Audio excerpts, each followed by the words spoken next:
Buenos días, bienvenidos a la presentación de propuestas a instituciones de los sectores social y ambiental dentro de la fase 1, construyendo tu propuesta del proceso de planificación y presupuesto abierto 2026. La planificación y el presupuesto abierto 2026 busca promover la participación ciudadana en la planificación y formulación del presupuesto. Es un proceso que se alinea con la Política General de Gobierno 2024-2028 y se basa en la transparencia y la rendición de cuentas.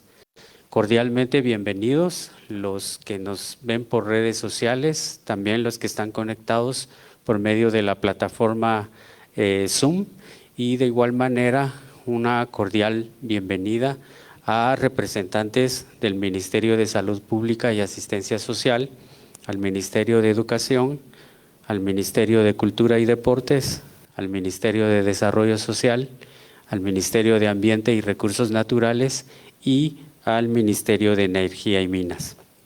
En esta oportunidad contamos con la grata presencia del Viceministro de Transparencia Fiscal y Adquisiciones del Estado, Carlos Melgar Peña, y la Subsecretaria de Planificación y Programación para el Desarrollo, Wendy Sánchez Cacao, a quienes les cedo el uso de este micrófono para las palabras de apertura de esta todavía fase 1, construyendo tu propuesta.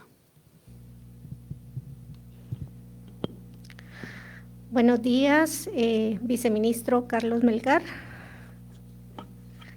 licenciada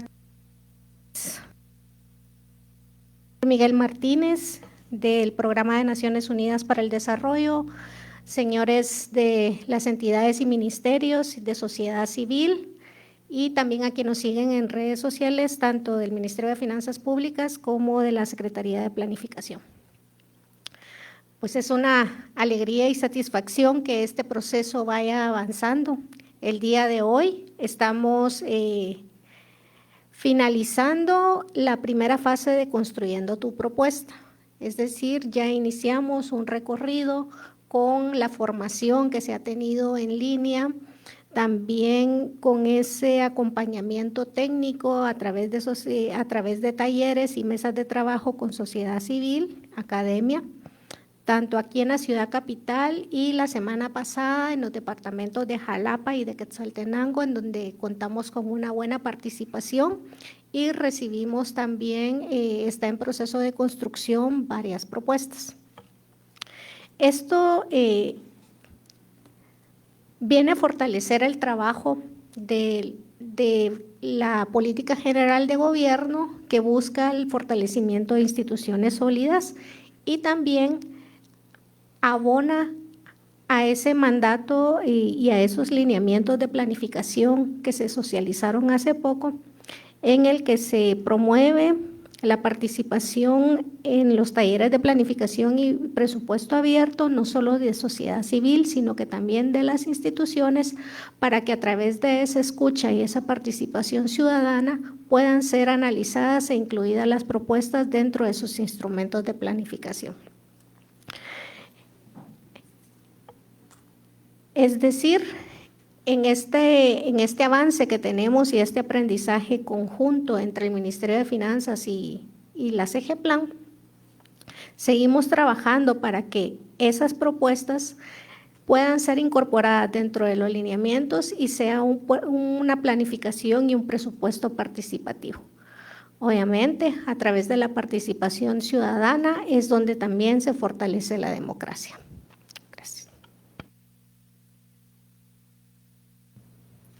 Bien, buenos días, bienvenidos y bienvenidas al Ministerio de Finanzas Públicas, subsecretaria Wendy Sánchez, especialistas del Programa de Naciones Unidas para el Desarrollo, Catalina Soberanes y Miguel Martínez, bienvenidos.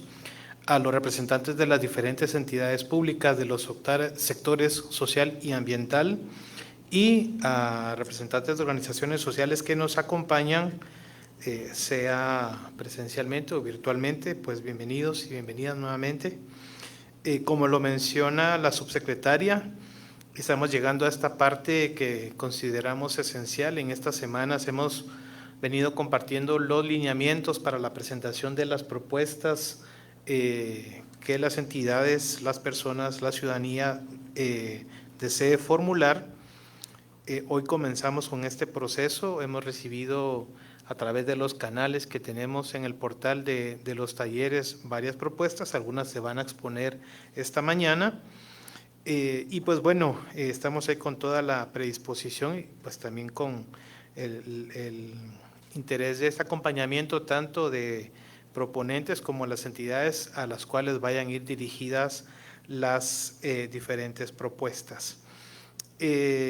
Básicamente con este ejercicio estamos cumpliendo algunos de los desafíos que nos propusimos luego de evaluar el ejercicio del año pasado. El fin de la semana pasada, jueves y viernes particularmente, hubo 2 jornadas en 2 departamentos porque habíamos dicho que íbamos a llevar esta conversación al territorio y en función de ellos de que se desarrollaron talleres tanto Jalapa como Quetzaltenango como los primeros 2 departamentos en los cuales se va a iniciar esta discusión de los talleres de planificación y presupuesto abierto. Esperamos que en los próximos días también recibamos propuestas de ambos departamentos y con ello, como bien se menciona, pues ir afianzando no solo la vinculación plan-presupuesto, que es lo que se nos planteó el año pasado al evaluar, sino también, como bien se decía, arrancar todo esto desde la parte de planificación. Así que ahí está toda nuestra disposición para quienes nos ven virtualmente, pues también ahí siguen los documentos, ahí están los formatos y todavía en estos, entre hoy y mañana, consideran algún interés de presentar las propuestas, ahí están los documentos y pues luego ya vendrá la fase de acompañamiento y seguimiento para lo que corresponde en el mes de abril. Así que ese es el propósito de esta jornada y esperemos que sea exitosa. Gracias, Julio. Agradecemos las palabras de bienvenida de las autoridades, tanto del Ministerio de Finanzas Públicas como de la Secretaría de Planificación y Programación de la Presidencia.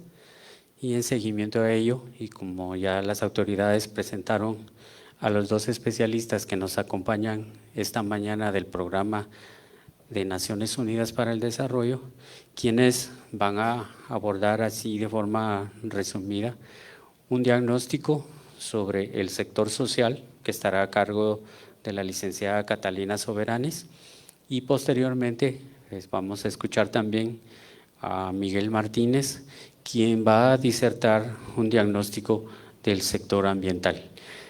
Posteriormente a la disertación de los profesionales del PNUD indicados, pues vamos a indicarles también las propuestas que se tienen recibidas hasta el momento para los sectores social y ambiental. Entonces, antes de indicarles el nombre de las 6 propuestas que tenemos para esta mañana, cedemos el micrófono a la licenciada Catalina Soberanis. Buenos días, estimadas amigas, estimados amigos.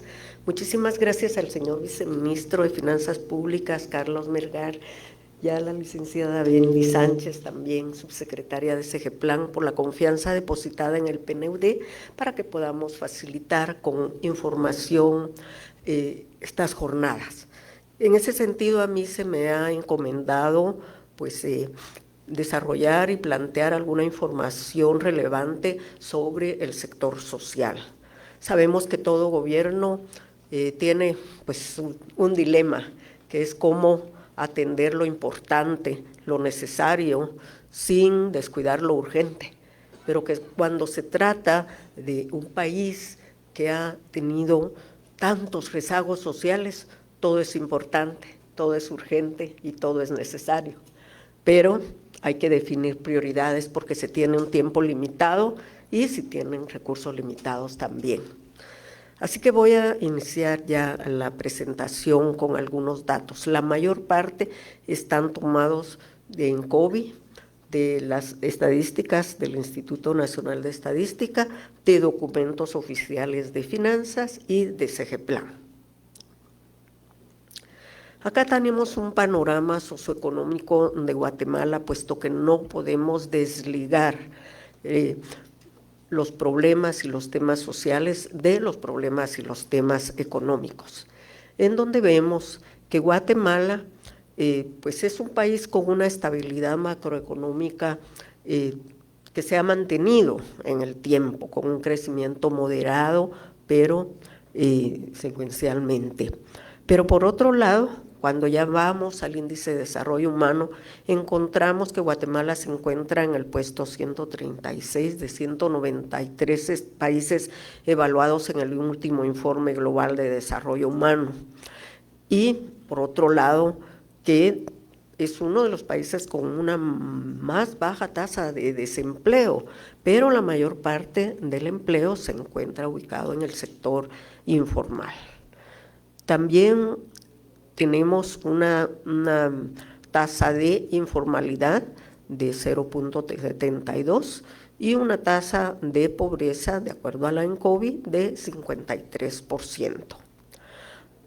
Y podemos ver que esta pobreza a la cual nos estamos refiriendo no solamente es una pobreza monetaria en cuanto al ingreso per cápita, sino es una pobreza multidimensional que abarca diferentes necesidades o demandas no satisfechas para la población. Una de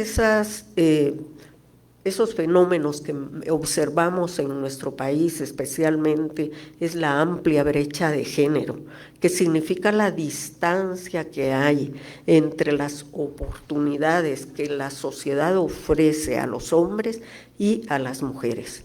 Y Guatemala en ese sentido se encuentra en el último lugar de América Latina, es decir, con la más amplia brecha de género en materia de desarrollo. Y esa brecha de género se mide por el acceso a la participación económica y a las oportunidades de emprendimiento, la educación, la salud y la supervivencia, por ejemplo, materna, y el empoderamiento. En ese sentido, como decía antes, Guatemala se encuentra en ese último lugar de América Latina, lamentablemente con una amplia brecha en la participación en el desarrollo.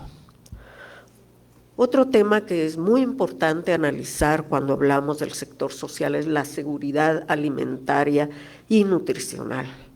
Y de acuerdo a los datos que estoy presentando, Guatemala tiene aún un indicador de inseguridad alimentaria grave en su población de 21.1%. Y si vemos el presupuesto que los hogares destinan a alimentación, vemos que fue descendiendo progresivamente a lo largo de los años el presupuesto que los hogares destinan a alimentación para poder satisfacer otras necesidades básicas. Y vemos también ahí el patrón histórico de consumo de alimentos, cómo ha decaído, cómo ha decrecido ese patrón. Y vemos también los indicadores que se refieren en general a el tema de la seguridad alimentaria. Tenemos también el tema de salud como un tema muy importante. Y en ese sentido también tenemos que reconocer que la pandemia de COVID-19 tuvo un impacto muy importante en la salud en todas las sociedades, en todo el mundo, pero Guatemala no es la excepción. Y en ese sentido, pues también encontramos una degradación de las condiciones de salud de la población en general, aunque vemos cómo han mejorado algunos de los indicadores, por ejemplo, la reducción de las tasas de la mortalidad materna y de la mortalidad infantil. Sin embargo, vemos que aún la cobertura de salud no alcanza el 50% en cuanto a todos los servicios de salud. Y en ese otro esquema que seguramente ustedes van a tener, porque son cuadros muy pequeños, pues observamos la cobertura de los servicios de salud en todo el país y finalmente terminamos con los embarazos de niñas y adolescentes que todavía siguen presentando un índice muy alto, sobre todo entre niñas entre 12 y 19 años y entre 15 y 19 años, son muchísimos todavía.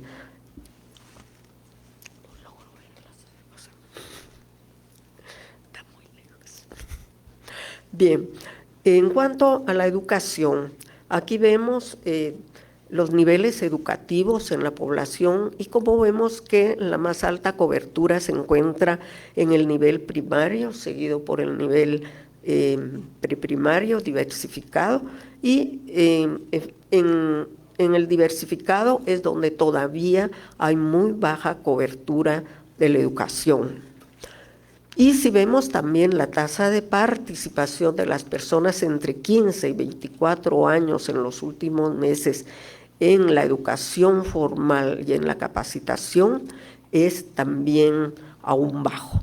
Según datos de la OIT, el porcentaje de jóvenes que no estudian ni trabajan aumentó del 24.67% en 2011 a un 31.66% en 2022. La ENCOBI que se hizo en 2023 ya nos da un dato de 2 puntos de reducción en cuanto a un 29.3%. En cuanto al empleo también, las gráficas nos muestran en donde hay una mayor participación en el empleo. Nos dice también la proporción de niños entre 7 y 14 años que tanto en el ámbito urbano como rural aún tienen que realizar trabajo. Y si consideramos la proporción de la población de la niñez en Guatemala, un 6% es muy alto todavía.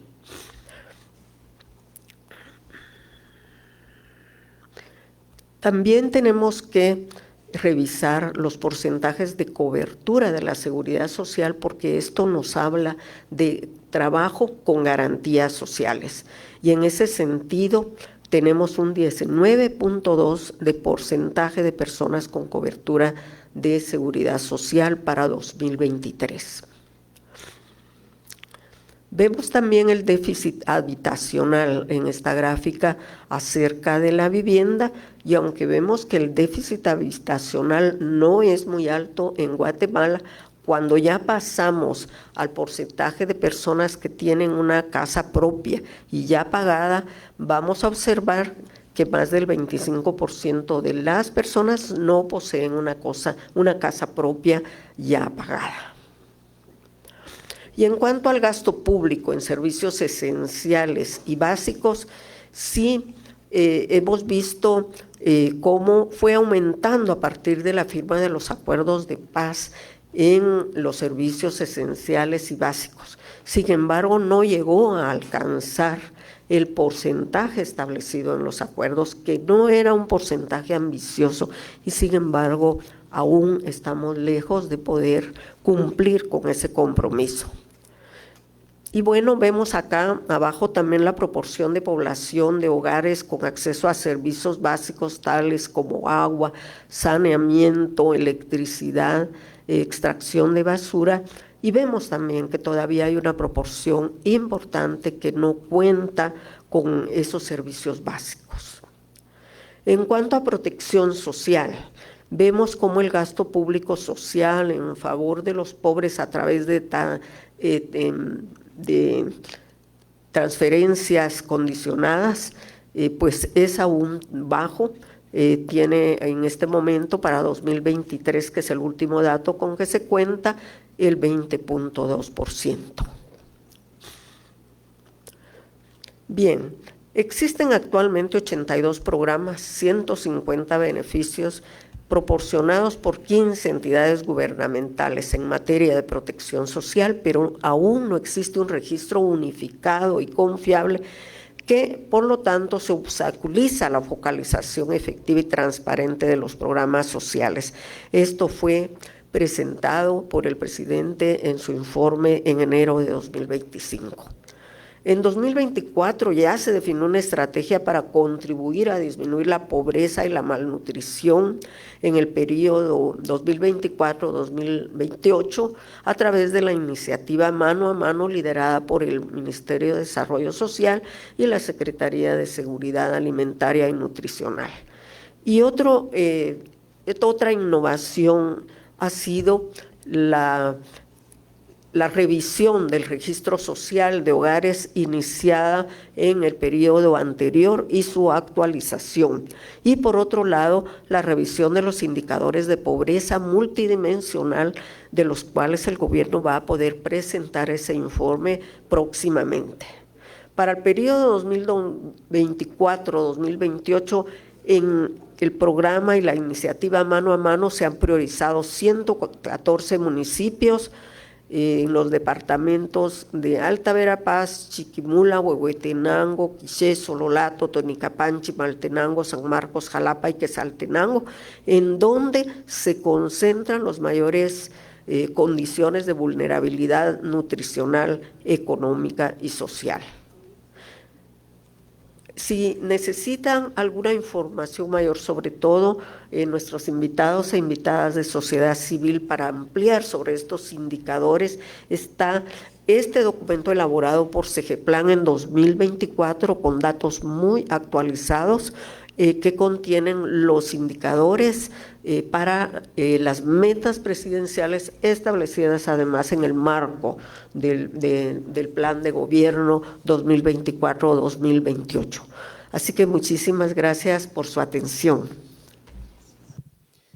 Agradecemos a la licenciada Catarina Soberanis por la disertación breve del diagnóstico relacionado con el sector social, en donde se pudo observar la dinámica de varios indicadores relacionados con este sector.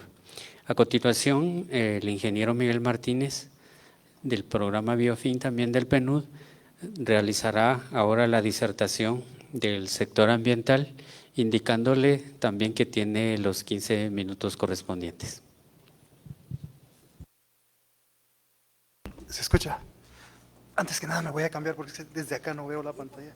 Gracias.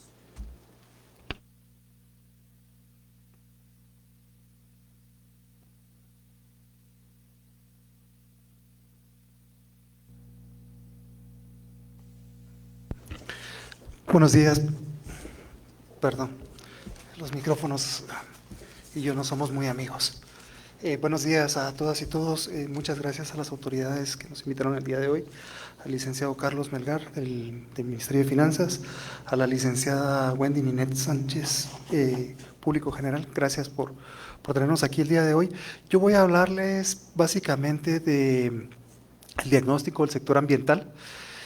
La presentación es breve, van a haber muchos datos, voy a pasar por encima de ellos, pero están ahí por si los quieren, o podemos hablarlos al terminar. Y pues básicamente vamos a platicar un poquito sobre el tema de medio ambiente, recursos naturales, el contexto del país, los desafíos ambientales que tiene Guatemala, cómo se vinculan con las políticas generales de gobierno y algunas reflexiones finales. Como verán, el contenido es largo, así es que voy a pasar rápidamente por los datos. Empezando con el tema de medio ambiente y recursos naturales. Guatemala es un país mega biodiverso por su ubicación geográfica y por sus condiciones microclimáticas. Esta ubicación y estas condiciones que nos dan la ventaja en términos de biodiversidad también nos hace un país muy vulnerable al cambio climático, como lo vamos a ver más adelante. En términos de capital natural, pues ahí tenemos que hay 38 cuencas hidrográficas, que hay más o menos 97,000 millones de metros cúbicos como oferta hídrica, lo que es, si vemos el dato, pues dicen es muy grande, pero cuando lo relacionamos con población, pues vemos que estamos lejos del límite de riesgo hídrico, desde 1,000 metros cúbicos por año por persona, y tenemos casi 7,000. De esto, pues cuando hablamos de naturaleza y hablamos de agua, pues tenemos que pensar en que es más que el agua que nos tomamos, que es fundamental para la vida, pero también es muy importante como materia prima. Participa en casi todos los procesos industriales, ya sea como refrigerante, solvente, además de que genera electricidad y la utilizamos para riego y por ende es fundamental para la seguridad alimentaria. Aquí hay algunos datos de Guatemala en términos de biodiversidad. Como ven, pues ahí tenemos muchas especies, tanto de animales como de vegetales, de plantas, y cualquiera diría, bueno, sí, ¿qué me importa a mí la ranita que se ve ahí, por ejemplo, o el pajarito ese tan bonito que me da? Pues tenemos que pensar que además de que son importantes porque están ahí, también esta biodiversidad nos da bienes y servicios ambientales que aportan a la economía, como lo vamos a ver más adelante. Entonces, lo importante en este punto es dejar esa visión romántica de biodiversidad y de medio ambiente como algo que hay que proteger porque, sí, para que digan que somos un país pues con conciencia ambiental. Sí, eso es importante, pero tal vez es más importante saber que generan esa serie de bienes y servicios ambientales que vamos a hablar en los siguientes slides de su valor económico. Y pues, si bien es cierto, somos un país mega biodiverso, esa biodiversidad se encuentra principalmente en las áreas protegidas que cubren una tercera parte del territorio nacional. De ahí la importancia de las áreas protegidas, no solo para conservar, sino porque producen madera, agua, generan turismo, ayudan a la regulación climática, que como vamos a ver más adelante cuando hablemos de cambio climático, eso es algo muy importante, además de que generan alimentos y medicinas. En cuanto a cambio climático, pues ya les decía que nuestra localización nos hace vulnerables. De acuerdo al índice de riesgo de desastres, ocupamos el 10º lugar. Pero esa vulnerabilidad que tenemos por nuestra localización también se ve influenciada por las condiciones socioeconómicas y en general las condiciones sociales del país y las condiciones políticas. Si vemos nuestro desempeño ambiental, ocupamos el número 167 de 180 países. Y esto, al no estar preparados, no estamos preparados, estamos vulnerables por nuestra localización, nos hace que efectos o eventos como Mitch y Stan nos hayan afectado grandemente en el país. Esto se suma a la deforestación y a los incendios que vivimos. Entonces, esto nos hace vulnerables. Si vemos, cuando hablamos de la exposición, o sea, lo que estamos expuestos, ocupamos el 4º lugar a nivel de América Latina. Es decir, que el 44% del territorio está expuesto a inundaciones, el 49% está expuesto a deslizamientos, y esto hace que 3.5 millones de personas estén expuestas a este tipo de eventos. Y como les decía, somos vulnerables, el 80% del territorio es vulnerable a eventos extremos, y eso se debe a las condiciones de pobreza que vive el país, el bajo índice de desarrollo que tenemos, que se puede medir en distintas dimensiones, y además las tasas de desnutrición. Entonces, esto como algunos indicadores principales. Entonces, lo que vemos es que estamos expuestos y además somos vulnerables. Y lo que les decía, pues esto hace que cuando haya un evento extremo como Mitch o como Stan, pues el país sufra los efectos que sufre, o cuando hay sequías, vemos que hay departamentos que se ven muy afectados, principalmente en el corredor seco, con temas de hambrunas. Acá hay una gráfica que muestra los efectos que tiene el país en términos económicos y de número de eventos. Vemos cómo las tormentas, los deslizamientos, las sequías se han ido aumentando a lo largo del tiempo, y eso ha incrementado los impactos económicos en el país. Las fuentes donde obtenemos los datos están ahí, si quieren verlas luego. Y esto nos plantea una serie de desafíos. El primero es la pérdida de bosque. Al perder el bosque, porque si vemos la deforestación en 50 años, más o menos entre el 72 y el 2020, pasamos de tener un 67% de cobertura forestal a tener un 29%. Y pues, en resumen, podemos decir que la deforestación bruta se ha incrementado. Esto ha hecho que perdamos algunos productos del bosque, como lo pueden ser materias primas, semillas, madera, leña, gomas, resinas, y esa pérdida de oferta física de bienes pues fue más o menos de 220,000 toneladas, que fueron más o menos 17,000 millones de quetzales en ese periodo. Estos son datos del Banco de Guatemala y del INE, ahí lo pueden ver. En términos de agua, pues como veíamos anteriormente, hay una disponibilidad de agua grande. El problema es que esa agua está contaminada y se espera que pueda reducirse hasta casi un 60% a finales del siglo. Además, pues esto hace que sea fundamental el tratar las aguas, que vamos a verlo al final como uno de los temas importantes. Otro desafío son las ciudades sostenibles, el crecimiento urbano se está dando. Estamos pasando de 52 a 65% de la población que va hacia los centros urbanos. Esto genera presión en los servicios públicos, como lo son el transporte.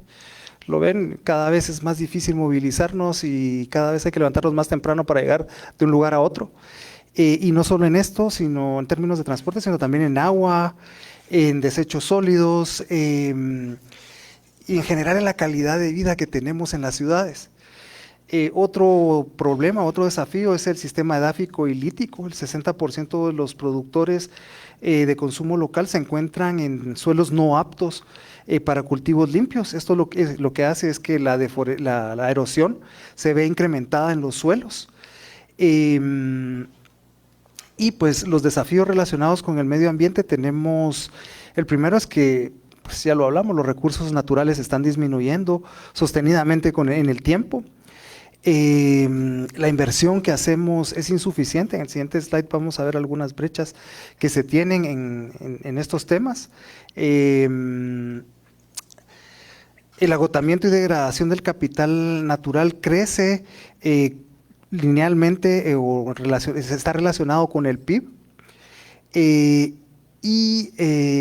Si bien es cierto, el PIB crece, hay que ajustarlo con base en la degradación natural, es decir, estamos utilizando nuestro capital natural para poder crecer en términos económicos. Y si bien es cierto, también el PIB está creciendo, estos incrementos se dan debido a los precios están creciendo y no estamos creciendo económicamente a costa de nuestro capital natural y no a costa de una serie de esfuerzos que nos hagan más eficientes. Si vemos las brechas, que era lo que les decía anteriormente, en biodiversidad, la brecha que tenemos es más o menos de 53 millones de dólares.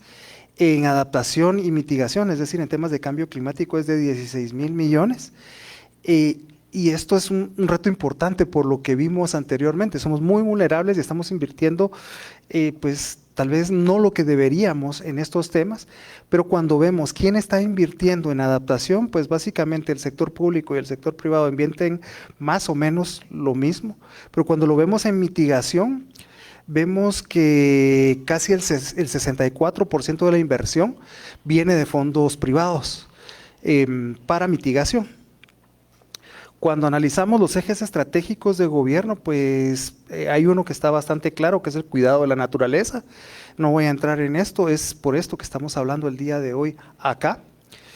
Y cuando vemos el plan de gobierno y su vinculación con los recursos naturales, pues vemos que hay una vinculación en términos de conservación de suelos, políticas y planes para cambio climático, el tema de desechos sólidos.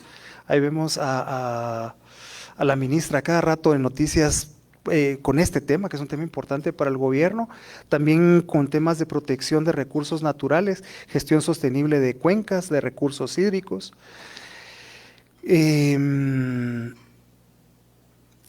Infraestructura para almacenamiento de agua, el Ministerio de Agricultura está haciendo un esfuerzo bastante grande en este tema, territorios y ciudades sostenibles y otros temas importantes que se están abordando son el marco regulatorio ambiental, la información ambiental también y la participación de los pueblos indígenas. A manera de reflexiones finales, pues es importante la inversión en términos de resiliencia financiera, a través de algunos instrumentos como los que se ven acá, el Fondo Emergente, el CRIF y los que están acá. Y otros que a mí particularmente me preocupan, pero eso ya es como persona, acelerar la efectividad de algunos fondos como el FONC, el Fondo Nacional de Cambio Climático, el Fondo de Bosques, el FONACON, el Fondo Nacional de la Conservación, y bonos de carbono, que son instrumentos que se encuentran ahí, pero que deberían de funcionar de una mejor manera para poder dar una respuesta efectiva a los problemas ambientales que tenemos. Fortalecer algunos instrumentos normativos, como lo son los reglamentos de aguas residuales, de gestión integral de desechos sólidos, calidad de aire, Probosque, PIMPEP, esquemas de pago por servicios ambientales y otros instrumentos económicos de gestión ambiental, como lo son canjes de deuda, bonos de carbono, y promover la fiscalidad ambiental, la EFA del Ministerio de Finanzas. Y ya finalmente para concluir con este asunto, pues generar datos estadísticos, porque sin información no podemos tomar decisiones. Información como lo son el anuario estadístico ambiental, los informes ambientales del Estado y el sistema de contabilidad ambiental y económica, el SCAEI, que está trabajando el Ministerio de Finanzas, pero principalmente el Banco de Guatemala. Entonces, gracias, y cualquier duda o comentario estoy aquí para servirles. Agradecemos a Miguel Martínez, especialista de PNUD, por esta segunda disertación.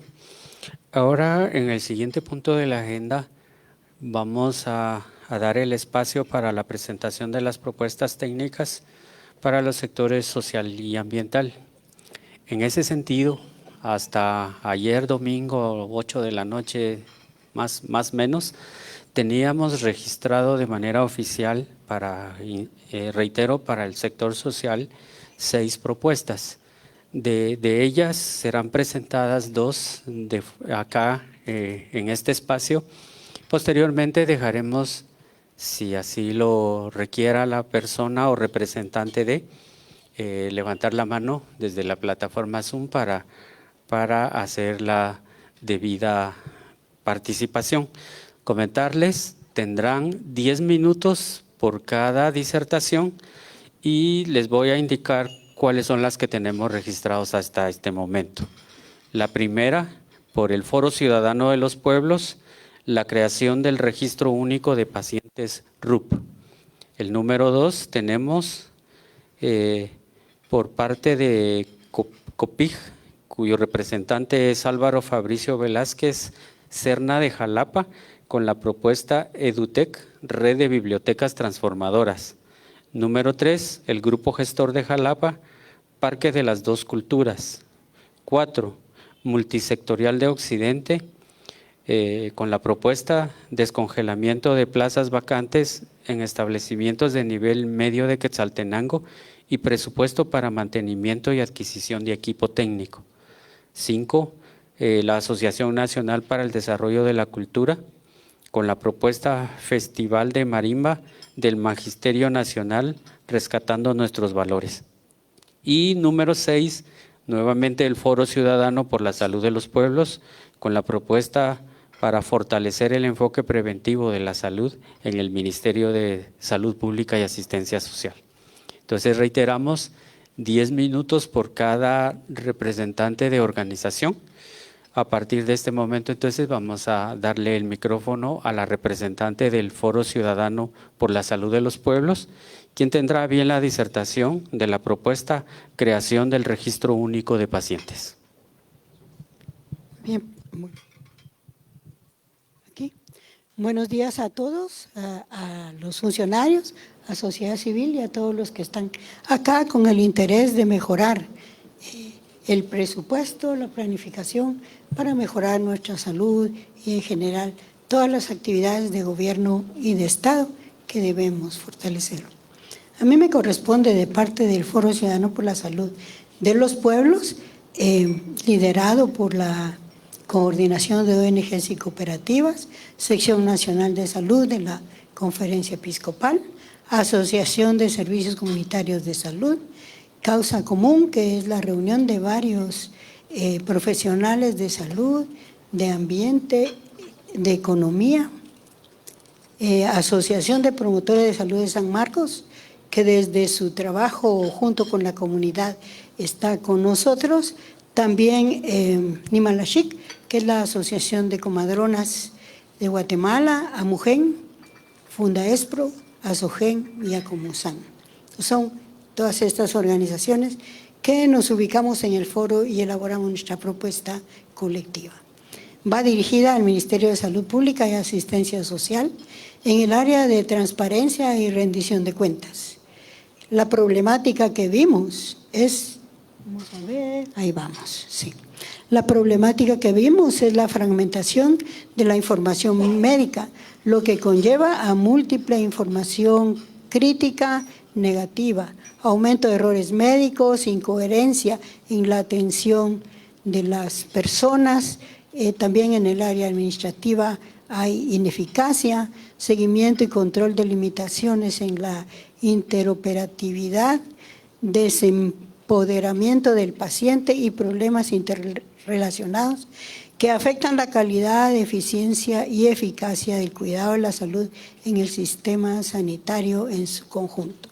Y aquí lleva toda la información, tanto del Ministerio de Salud como del ICS, el Hospital del Ejército y el Hospital de la Policía Nacional, que son los que llevan el trabajo de salud en general.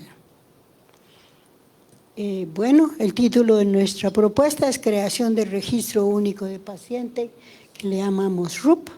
La problemática es que actualmente puede asistirse a diferentes establecimientos de salud, en cada uno se nos elabora un diagnóstico, nos dan un documento, nos dan medicamentos, nuestras recetas, pero voy a un servicio, por ejemplo, San Lucas, Zacatepeques, y cuando voy a Guatemala, otra vez el mismo proceso.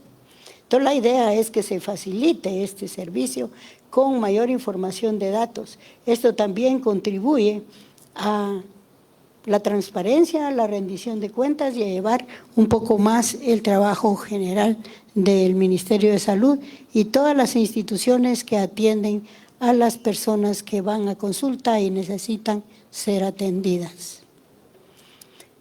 Bueno, la falta de RUP en Guatemala tiene muchos efectos, como ejemplo, impactan tanto en los pacientes como en el sistema de salud en general, como había yo dicho. Algunos de esos efectos son la baja calidad en la atención. ¿Y por qué baja calidad? Porque a veces hay error en el seguimiento de los pacientes y no sabe el médico qué le dieron anteriormente, cómo está su situación y nos afecta en el sistema de salud. Eso lo hace ineficiente e ineficaz y con una dificultad en el seguimiento a pacientes en cualquier lugar donde se encuentren. El problema es si vamos a Quetzaltenango, después a Guatemala, después a Huehuetenango, la atención es diferenciada y no tenemos datos que ayuden a una atención eficaz y eficiente a los pacientes. La ausencia del Registro Único de Pacientes en Guatemala tiene efectos profundos y multifacéticos que afectan no solo al individuo, sino también al sistema sanitario en su conjunto. El título de la propuesta es Creación del Registro Único de Pacientes, RUP. Y este tema se ha abordado, yo recuerdo, en un taller que tuvimos de calidad en salud y proponían también el Registro Único de Pacientes, porque igual los médicos no tienen acceso a datos, a laboratorios, a medicamentos y se hace difícil el seguimiento de los pacientes. Entonces, ¿qué tiene que hacerse? Una planificación cuidadosa, con colaboración entre los diversos partes interesados y la adopción de tecnologías adecuadas. En este espacio podemos ver el tema de atención a los pacientes con desnutrición que van para una institución, después lo trasladan a salud y después regresa y entonces está en una romería que la persona no logra ser atendido a cabalidad y con eficiencia y eficacia. También se necesita una evaluación inicial de necesidades para pasar de la definición de objetivos y la planificación de acuerdo a las capacidades económicas, técnicas y tecnológicas, así como el contexto cultural, político, social y geográfico de los lugares donde se atiende. El proceso debe ser democrático, participativo, con colaboración multisectorial del sistema en su conjunto, debe ser público también tenemos que saber cómo funciona el servicio privado y tener, bueno, por lo menos techos para poder cobrar la consulta y que no sean excesivos los gastos. El IX que tiene sus espacios y ahí, bueno, se está generando ya el sistema único del paciente, a donde quiera que vamos, pues hay un poco de información, pero sí falta profundizar en qué está pasando, qué efectos ha tenido y qué cosas debe mejorar. Y debe haber una consulta también con la población para ver cómo se siente, cómo ha manejado el sistema y qué efectos ha tenido en el paciente y su familia. Bueno, se debe actualizar también los requerimientos que respalden la creación del RUP, asegurando la protección de los datos personales y la privacidad de los pacientes. Hay que definir políticas de uso, quiénes podrán atender la información y quiénes pueden acceder. Seleccionar las plataformas tecnológicas para su creación, capacitación y, bueno, todo lo que conlleva este registro único de pacientes que tiene que ver bastante con tecnología digital. Bueno, nuevamente el título de la propuesta y establecer un sistema de monitoreo y evaluación continua con cortes periódicos para realizar correcciones sobre la marcha. Sabemos que hay varias organizaciones que trabajan en salud, pero está siendo difícil su evaluación, los efectos que está generando esa atención. ¿Y a quién va a beneficiar? Pues a los 18 millones de habitantes de Guatemala, entre mujeres, entre niños, hombres, jóvenes y toda la población en general. Este es entonces... Y piensan, bueno, también debe ser incluyente de los 4 pueblos. No pusimos presupuesto porque no tenemos todavía la experiencia y pensamos que le corresponde al ministerio con su equipo técnico financiero para poder ir trabajando este tema. Gracias. Agradecemos al Foro Ciudadano por la Salud de los Pueblos por esta primera presentación de propuesta.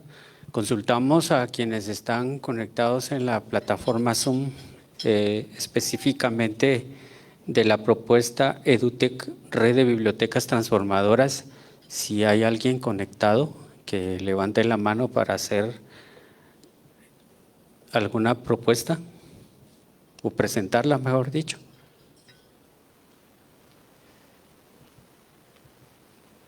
Mientras nos responden, de igual manera, si hay algún representante del grupo gestor de Jalapa, quienes hicieron la propuesta del Parque de las Dos Culturas, si se encuentra dentro de la plataforma Zoom.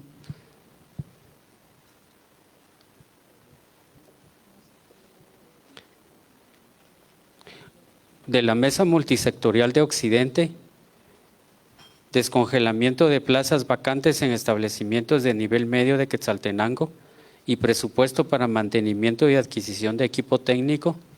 Consultamos si hay alguien de la Multisectorial de Occidente que quiera realizar la ponencia de los 10 minutos.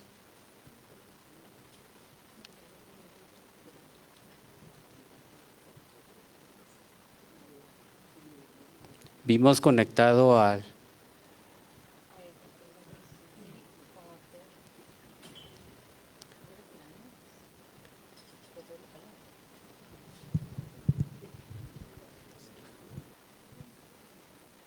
O preguntamos a la Asociación Nacional para el Desarrollo de la Cultura con relación a la propuesta del Festival de Marimba del Magisterio Nacional, Rescatando Nuestros Valores.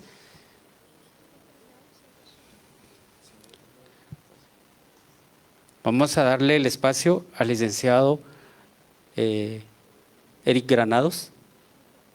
Entonces tendrá 10 minutos para hacer la de participación.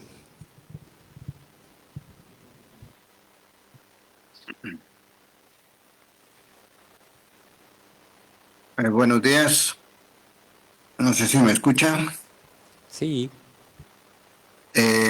Bien, de parte de Quetzaltenango, quizá tal vez no voy a ahorita señalar propiamente el contenido de la propuesta, porque, por ejemplo, en las mesas que nos dividimos, en la propuesta de educación, se priorizó, la primera propuesta fue en el tema de recuperar la formación de maestros de educación primaria urbana, porque de acuerdo a los datos que tenemos y al análisis, la formación universitaria no llena los requisitos adecuados que tenía la formación de los institutos de maestros de educación primaria urbana y rural. En pocos tiempos y en el tiempo que se van a jubilar todos los maestros, no va a haber un proceso de reemplazo. Y ese es uno de los fundamentos y uno de los puntos prioritarios. Quedaron de nuestras propuestas mandárnoslas de regreso, porque eso fue el viernes. Estaríamos esperándolo hoy para pulirlas y mejorarlas. Esa es una. La otra era un instituto, formación de institutos de formación en informática para actualizar y modernizar el concepto de los estudiantes. Los otros temas que teníamos eran en el tema de la soberanía alimentaria. Ustedes se dan cuenta en las exposiciones, los técnicos que expusieron solo hablan de seguridad alimentaria, y la seguridad alimentaria empieza desde la disponibilidad de alimentos, pero no empieza desde la soberanía, es decir, cómo un pueblo, un país tiene la libertad y de planificar sus propios alimentos. Yo coordiné la mesa técnica que elaboró la Ley de Seguridad Alimentaria, y precisamente metimos los conceptos de soberanía, porque en la historia del MAGA y del Estado jamás han conocido lo que produce Guatemala. Nunca se ha conocido realmente, ni siquiera tenemos un inventario de todas las especies alimentarias nativas del país, ni por regiones. Nunca se ha conocido lo que producen los municipios y cuáles son los volúmenes y las especies alimentarias que producen mensual y anualmente cada uno de los municipios a nivel de país. Es decir, que toda la producción que consume, que está orientada al mercado interno, que tendría que ver e incidir en la soberanía y en la seguridad alimentaria, el Estado no le interesa conocer, no la conoce y por lo tanto tampoco conoce a sus actores. Por eso es que el concepto campesino lo manejan como los que demandan tierra, pero lo que son los productores agrícolas que producen en el país no son tomados en cuenta, y nosotros estamos proponiendo, precisamente porque el MAGA como tal, desde su origen, hicimos un diagnóstico del MAGA en el periodo que Bernardo ganó la primera vuelta y en la segunda vuelta, y llegamos a la conclusión que el MAGA es inconstitucional. La estructura es más política y más de tipo técnica y de intereses muy particulares, más orientado a fortalecer todo lo que es las exportaciones, pero lo que es la producción de la soberanía y la seguridad alimentaria, el MAGA no tiene nada de eso. Sin embargo, en el gobierno no nos han recibido y no nos han dado la oportunidad de demostrarles y presentarles estas propuestas. Entonces, yo con esto quiero decir que en Quetzaltenango estaríamos esperando que nos devuelvan los técnicos el formato de lo que presentamos en los proyectos, para que en el transcurso de hoy y mañana podamos pulirlos y podérselos regresar. Entonces, esta que presentaron ustedes de que cubran todas las escuelas de maestros era la tercera opción que teníamos. Es importante que en todos los municipios de Quetzaltenango, en muchas aldeas, sobre todo en los municipios más lejanos, hay un maestro para 6 grados. Creo que merecemos que todas las escuelas del país tengan los maestros correspondientes, la infraestructura correspondiente de las escuelas. Incluso hablamos de infraestructura para la cocina, para tener la refacción escolar, que hoy con este gobierno se ha tenido un gran avance y que todavía tiene muchas deficiencias en esta parte, y precisamente estamos proponiendo para mejorar ese proyecto, que es uno de los mejores que este gobierno ha estado realizando. Muchas Agradecemos al licenciado Eric Granados por la disertación de las propuestas. Indicarle que cuando las tengamos, pues, obviamente vamos a seguir el procedimiento como se indicaba de hacerle los comentarios correspondientes y se las haremos llegar. Comentarles a quienes nos están sintonizando desde Quetzaltenango y Jalapa que la fecha para ustedes se amplía para hasta el 4 de abril para la presentación de estas propuestas, y en la próxima semana de manera oficial se harán llegar a las respectivas entidades a las cuales están haciendo cada una. Ahora vamos a dejar en el uso de la palabra, que está conectado también, al licenciado Eduardo Vital Peralta. De igual manera tiene 10 minutos para su disertación. Muy buenos días. Muy buenos días. ¿Me escuchan? Sí, le escuchamos, licenciado. Sí.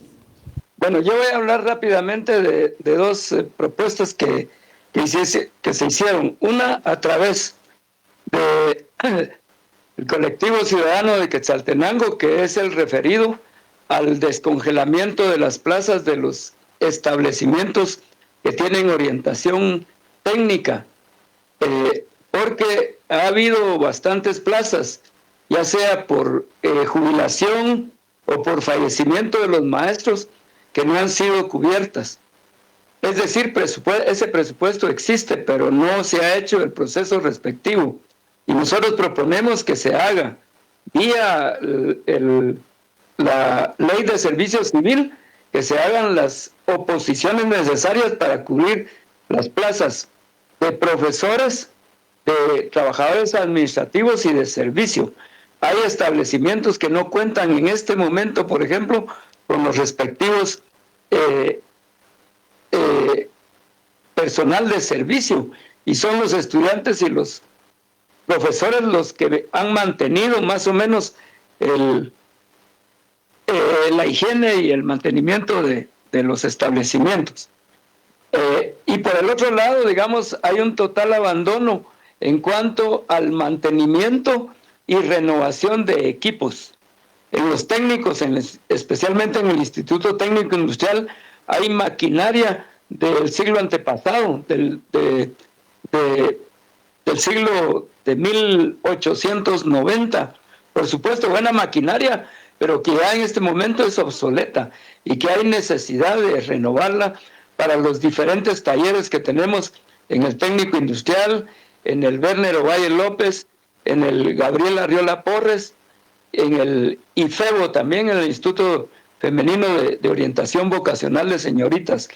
Máquinas que ya no están en buen estado o que ya dejaron de tener la funcionalidad debido a su obsolescencia. Eso sería, digamos, en la parte esta de la propuesta de descongelamiento de las plazas.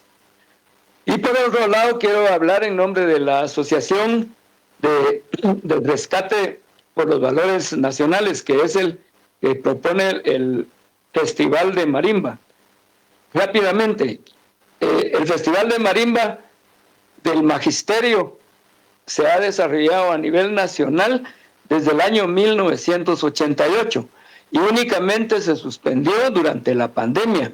Y durante estos 26 eventos que hemos hecho, nunca hemos tenido la colaboración más que solo del Ministerio de Trabajo, cuando se ha realizado en Quetzaltenango y en Sololá, que nos han proporcionado el albergue para los profesores que participan.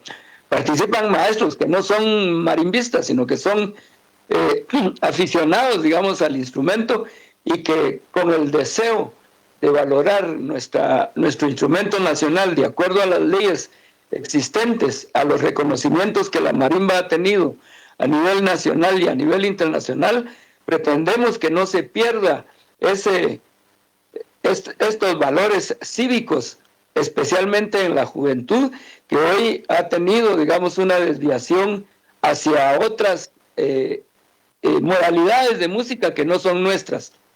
Entonces nosotros pedimos un aporte financiero, digamos, permanente de parte del gobierno, que es un aporte anual.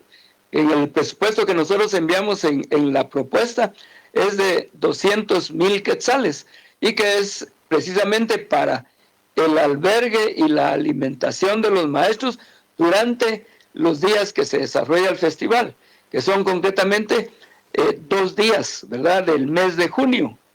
Son 2 días en donde hacemos conciertos didácticos ofrecidos a los estudiantes en sus establecimientos, en la localidad en que se desarrolle, y ofrecemos también conciertos de ensambles a nivel popular en un segundo día.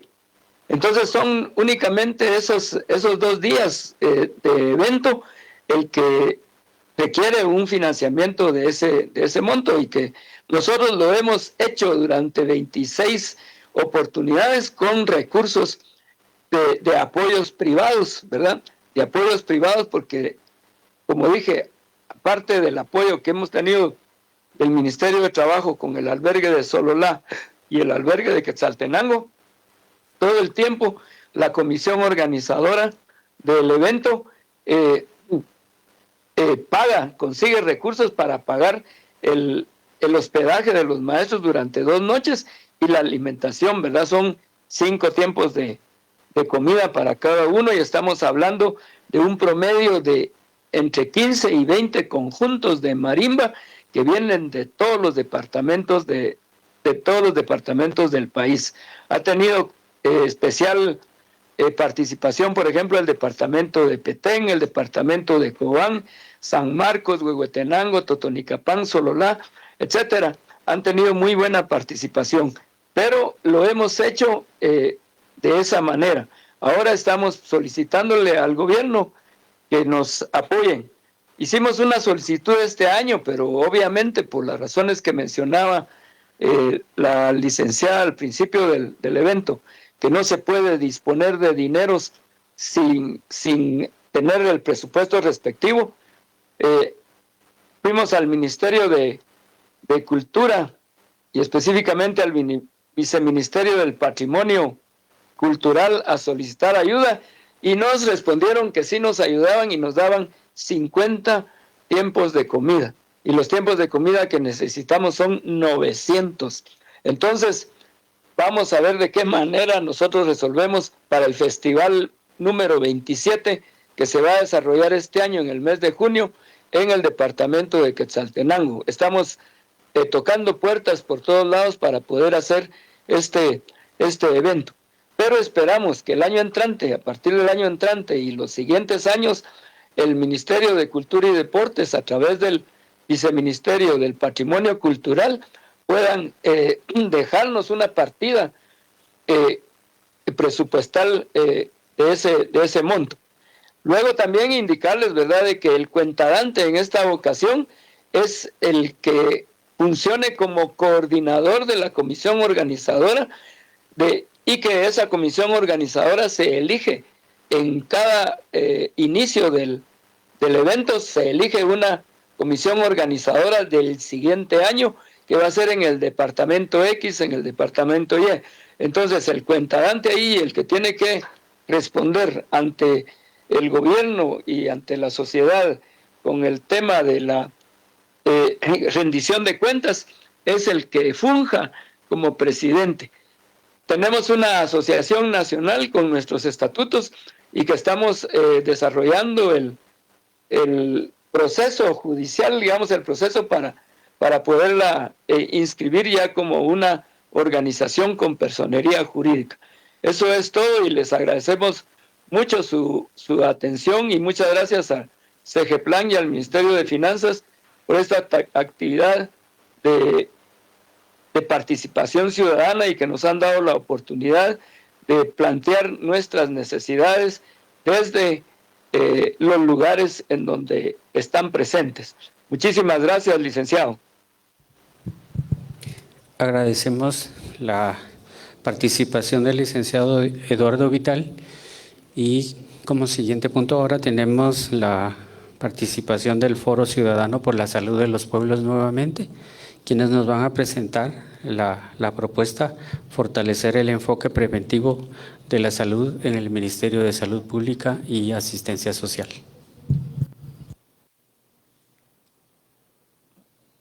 Bueno, gracias. Buenos días a todos y todas. Un gusto estar acá dando a conocer esta segunda propuesta, ¿verdad? Realmente con los talleres de este año hemos tratado de seguir un poquito la instrucción de que nuestras propuestas fueran un poquito más concretas.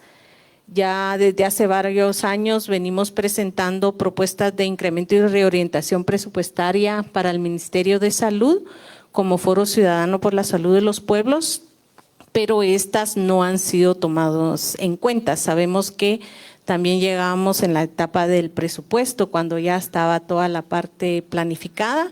Ahora pues tenemos la expectativa, ¿verdad?, de que estamos en la fase de planificación y ver si es posible que estas propuestas pues sean analizadas y puedan ser incluidas en la planificación del ministerio. Y pues una de las aclaraciones que nosotras hacemos es que nosotras no estamos como solicitando un pequeño proyecto para alguna organización o alguna actividad, sino cómo fortalecer el Ministerio de Salud Pública, tomando en cuenta que es el ente encargado de garantizar el derecho de la población guatemalteca y que de este debe dignificarse, pues no solo porque se plantea que es dirigido principalmente a la población vulnerable, debe ser de mala calidad, ¿verdad? Sino con el tiempo y con la eficacia, tanto en el presupuesto como en las actividades, pues cada vez contemos con un Ministerio de Salud fortalecido, que amplíe su cobertura, que pueda atender toda la parte que le corresponde. En ese sentido, nuestra propuesta, esta segunda, es fortalecer el enfoque preventivo de la salud en el Ministerio de Salud. Nosotras encontramos como parte de la problemática es que la situación de salud en el país no mejora, ¿verdad? Aunque hay algunos pequeños avances, nosotros creemos que es porque no se le ha prestado la suficiente atención al enfoque preventivo de la salud y promoción de la salud. Casi siempre es el tema de lo curativo, ¿verdad?, que es lo que más se atiende. Aquí algunos datos, ¿verdad?, que el mismo Ministerio de Salud a través del proceso de la oficina, ¿verdad?, de información pública obtenemos, es que solo hablando del año pasado al 31 de diciembre se reportan 314 muertes maternas. En el 2023 fueron 283.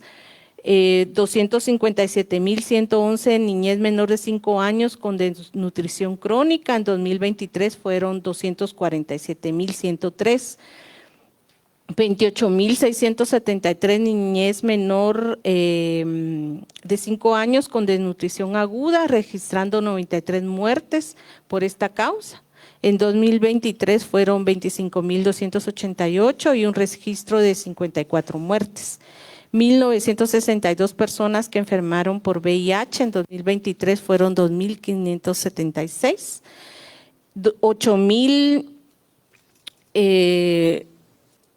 875 personas con tuberculosis, en 2023 fueron 10.129. 145.308 personas que han padecido enfermedades vectoriales como dengue, paludismo, chikungunya, leishmaniasis, chagas, zika. En 2023 fueron 77.492. Por dengue en 2024 fueron 141.747 y 222 fallecidos. En 2023 fueron 72.847 y 106 fallecidos. Las enfermedades no transmisibles aumentan diabetes, hipertensión, ¿verdad? O sea que esto va para arriba también, 45.091 personas con enfermedades zoonóticas. En 2023 fueron 39.451. 2.146 embarazos en niñas menores de 14 años considerados violencia sexual. En 2023 fueron 2.208. 87.663 embarazos en adolescentes y jóvenes de 15 a 19 años. En 2023 fueron 92.952. 1.167 casos de cáncer de cérvix. En 2023 fueron 958. 505 casos de cáncer de mama. En 2023 fueron 361. Y con esto vemos que son pocos los datos que demuestran disminución. La mayoría, estos han ido en aumento, ¿verdad? De un año a otro. Eso es comparado 2023-2024. Y pues ya la licenciada nos hablaba sobre los indicadores, que eso es más amplio, ¿verdad? Que tampoco pues hemos mejorado estos indicadores de salud. Esta problemática afecta a toda la población guatemalteca, principalmente la más vulnerable, la que no tiene acceso a un buen acceso a servicios de salud, la que vive más alejada de los centros urbanos, la que no cuenta con carreteras en buen estado para movilizarse durante emergencias, la que no tiene acceso a alimentos sanos y pertinentes culturalmente, la que vive en pobreza y pobreza extrema, la que no cuenta con acceso a agua y saneamiento ambiental y otros factores que les colocan en situación de riesgo de enfermar y o fallecer, ¿verdad? Consideramos que una de las causas de esta problemática es que el Ministerio de Salud, en su presupuesto global de los programas dirigidos al enfoque preventivo de la salud, aún continúa siendo muy poco comparado con lo que el Ministerio de Salud invierte en el enfoque curativo. Al 28 de febrero del 2025, un 47% del presupuesto vigente del Ministerio de Salud va dirigido al enfoque curativo de la salud y apenas un 32% al enfoque preventivo. Práctica que es recurrente en dicha cartera. Hicimos un análisis de los últimos 4 años y el presupuesto para el enfoque preventivo, lo único que ha alcanzado es un máximo del 33%, ¿verdad? Incluso ha sido en el 2021 fue del 29% y el curativo el 64%. Entonces es una forma, ¿verdad?, de ver que no hay suficientes recursos financieros para poner en marcha más acciones que tienen que ver con la prevención de enfermedades y fomento de la salud. Por otro lado, también está la deficiente ejecución presupuestaria, ¿verdad? Por ejemplo, el año pasado se dejó de invertir 1.598.34 millones y nosotras también asistimos al Congreso de la República, a la Comisión de Finanzas, también asistimos a las comisiones de salud, de las mujeres, de pueblos indígenas, dentro del Congreso de la República y encontramos que no hay, digamos, lo que nos dicen es que en la medida que el Ministerio de Salud no tiene una buena ejecución presupuestaria, no le asignan más recursos, ¿verdad? Entonces, como población que utilizamos los servicios públicos nos parece mal, pues, porque las necesidades son muchas, el Ministerio de Salud no tiene la suficiente cobertura hasta el momento y que se diga que el mismo Ministerio de Finanzas también nos lo decía, ¿verdad?, de que se les va dando más recursos también a la institucionalidad que es más hábil, eficiente en su ejecución, además de la calidad del gasto, ¿verdad? Pero por eso nosotras creemos que es otro elemento y nuestra idea es que fortalecer el enfoque preventivo de la salud en el Ministerio de Salud que garantice la calidad del gasto, la ampliación de cobertura y metas físicas. Incrementar la sumatoria del presupuesto 2026 de los 7 programas de la estructura presupuestaria del Ministerio de Salud que van dirigidos a fortalecer el enfoque preventivo de la salud. Este incremento que sea de manera gradual, ¿verdad?, por año, utilizando los incrementos presupuestarios que desde el Ministerio de Finanzas y el Congreso de la República aprueben para el Ministerio de Salud, con el fin de que el porcentaje dirigido al enfoque preventivo de la salud aumente y se equipare con el enfoque curativo de la salud, llegando a ser inicialmente un 40% para cada uno, ¿verdad? Y con el tiempo el porcentaje para el enfoque preventivo puede ser mucho mayor. Nosotros sabemos de que el financiamiento, ¿verdad?, para el presupuesto nacional pues no depende de los ministerios necesariamente, ¿verdad?, sino depende de la recaudación que se haga, pero esos pocos recursos que se van dando al Ministerio de Salud, nosotras consideramos que debería de enfocarse a la prevención de enfermedades y fomento de la salud. Ahí también hacemos el análisis al programa 99, que es partidas no asignables a programas, principalmente la parte de aportes a entidades asistenciales, que para el 2024 contó con un presupuesto de 702.80 millones y para el 2025 sube a 961.80 millones. Solo el inicial, ahorita ya es más de 1,000 millones, ahorita para febrero. 36 asociaciones, fundaciones, ¿verdad?, que están ahí. Nosotros siempre insistimos que este listado debería de revisarse a profundidad porque es una forma de tercerizar los servicios públicos de salud al trasladar funciones que le corresponden al Ministerio de Salud a otras instituciones, ¿verdad?, y en lugar de fortalecer al Ministerio de Salud. Entonces, nuestra propuesta es esa y dirigida para toda la población guatemalteca, ¿verdad? Y en la medida de que se dignifique la salud pública, ¿verdad?, los servicios y consideramos también que el Ministerio de Salud con la prevención, con todas estas acciones, puede dejar de actuar a demanda, porque es algo que venimos discutiendo con el mismo personal del Ministerio de Salud, que en los últimos años está más a la demanda. Si las personas llegan, entonces van cubriendo sus metas físicas, pero si no asisten, no las cubren. Y en la medida que si yo voy a un hospital, a un centro de salud, no tengo atención pronta, oportuna, no me atienden, lo que voy a hacer es endeudarme, ¿verdad?, y ver si en lo privado me atienden. Entonces hay que recuperar la confianza en el Ministerio de Salud para garantizar ese derecho de la población. Gracias. Agradecemos al Foro Ciudadano por la Salud de los Pueblos por la presentación de la propuesta.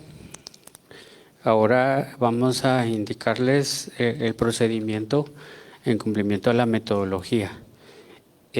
Como lo indicamos previo a la disertación de las propuestas, para las organizaciones de los departamentos de Jalapa y Quetzaltenango, el tiempo de recepción de propuestas se amplía hasta el 4 de abril por medio de los correos electrónicos establecidos en la plataforma de planificación y presupuesto abierto .minfin.go.gt y las que ya están ingresadas, las 6 que dimos a conocer en este día y las oficialmente entregadas 7 que se presentarán el día de mañana para los sectores económico y político institucional, por parte de especialistas de CEGEPLAN y de finanzas, ya se inició el proceso de la verificación de las propuestas.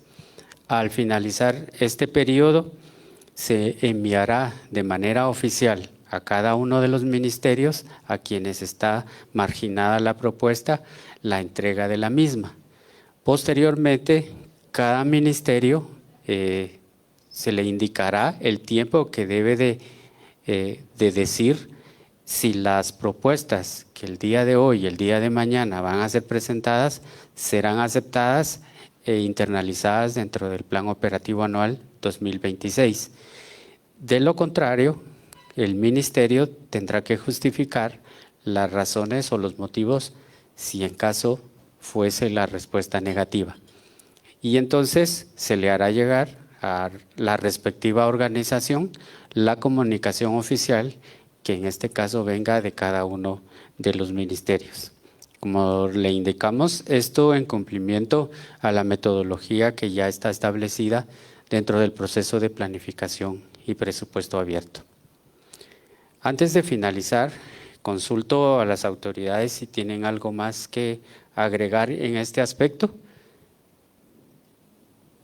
Muy bien, si no, entonces damos por concluido el evento del día de hoy.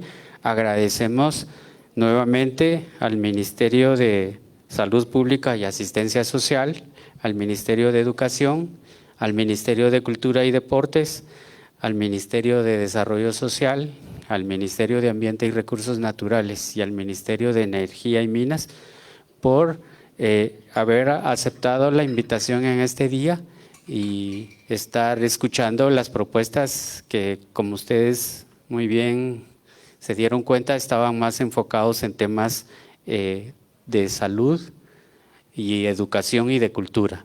El día de mañana, reiteramos, estaremos con las propuestas para los sectores económico y político ambiental. De igual manera, habrá de forma presencial y también se generará el link correspondiente para conectarse por medio de la plataforma Zoom. Así es que agradecemos la participación y asistencia a este evento y desearles un feliz día. Hasta pronto.